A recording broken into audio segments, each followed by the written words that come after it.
ಈ ಮಹಾ ಉಪವಾಸದ 19ನೇ ದಿನಕ್ಕೆ ನಿಮ್ಮೆಲ್ಲರನ್ನು ಕ್ರಿಸ್ತ ಯೇಸುವಿನ ನಾಮದಲ್ಲಿ ಸ್ವಾಗತಿಸುತ್ತೇನೆ. ಈ ದಿನದ ಅಲ್ಪ ಸಮಯದ ಧ್ಯಾನಕ್ಕಾಗಿ ಆರಿಸಿಕೊಂಡ ಸತ್ಯವೇದ ಭಾಗವು ಪೌಲನು ಫಿಲಿಪ್ಪಿ ಅವರಿಗೆ ಬರೆದ ಪತ್ರಿಕೆ 1ನೇ ಅಧ್ಯಾಯ 1ರಿಂದ 11ನೇ ತನಕಿರುವ ವಚನಗಳು. ಈ ಒಂದು ಭಾಗವು ಪೌಲನು ಫಿಲಿಪ್ಪಿ ಅವರಿಗೆ ಬಹಳ ಸಂತೋಷದಿಂದ ಕೃತಜ್ಞತೆ ಮತ್ತು ಪ್ರಾರ್ಥನೆಗಳನ್ನು ವ್ಯಕ್ತಪಡಿಸುವ ಮೂಲಕ ಬರೆದ ಪತ್ರವಾಗಿದೆ. ಇದರಲ್ಲಿ ಸುವಾರ್ಥ ಸೇವೆಯಲ್ಲಿ ಪಾಲುಗಾರಿಕೆಗಾಗಿ ತನ್ನ ಕೃತಜ್ಞತೆ ಹಾಗೂ ಸಂತೋಷವನ್ನು ವ್ಯಕ್ತಪಡಿಸುತ್ತಾನೆ. ಪೌಲನು ಬರೆದ ಈ ಪತ್ರಿಕೆಯು ಇಂದು ನಮ್ಮೊಂದಿಗೆ ಪ್ರೀತಿಯನ್ನು ಬೆಳೆಸುತ್ತದೆ. ಜ್ಞಾನ ಮತ್ತು ವಿವೇಚನೆಯೊಂದಿಗೆ ನಮ್ಮ ಪ್ರೀತಿಯು ಸಮೃದ್ಧವಾಗಿ ಬೆಳೆಯಬೇಕು. ನಮ್ಮ ಜೀವನವು ಒಳ್ಳೆಯ ಆಚಾರದಿಂದ ನಿರೂಪಿಸಲ್ಪಡಬೇಕು. ಇದರಿಂದ ದೇವರಿಗೆ ಮಹಿಮೆ ಮತ್ತು ಸ್ತುತಿಯನ್ನು ತರುವಂಥದ್ದಾಗಿದೆ.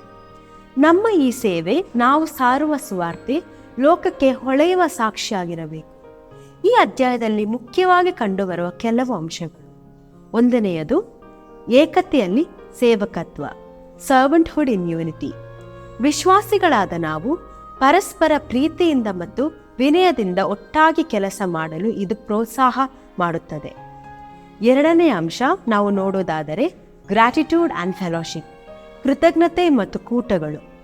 ಪೌಲನು ಕೃತಜ್ಞತೆ ವ್ಯಕ್ತಪಡಿಸುವ ಗುಣ ಹಾಗೂ ವಿಶ್ವಾಸ ಕೂಟಗಳ ಆಶೀರ್ವಾದಗಳನ್ನು ನೆನಪಿನಲ್ಲಿಟ್ಟುಕೊಳ್ಳುವ ಗುಣವನ್ನು ಎತ್ತಿ ತೋರಿಸುತ್ತದೆ.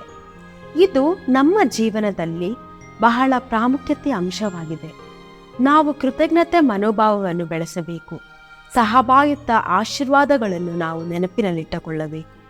ನಮ್ಮ ಸುವಾರ್ತೆಯ ಪ್ರಯಾಣದಲ್ಲಿ ಧನ್ಯವಾದಗಳನ್ನು ವ್ಯಕ್ತಪಡಿಸಲು ನಾವು ಸಮಯ ತೆಗೆದುಕೊಳ್ಳಬೇಕು. 3ನೇ ಅಂಶ ಜಾಯ್ಫುಲ್ ಪಾರ್ಟ್ನರ್ಶಿಪ್ ಇನ್ ಗಾಸ್ಪೆಲ್ ಮಿನಿಸ್ಟ್ರಿ, ಸುವಾರ್ತೆಯ ಸೇವೆಯಲ್ಲಿ ಸಂತೋಷದ ಸಹಭಾಗಿತ್ವ.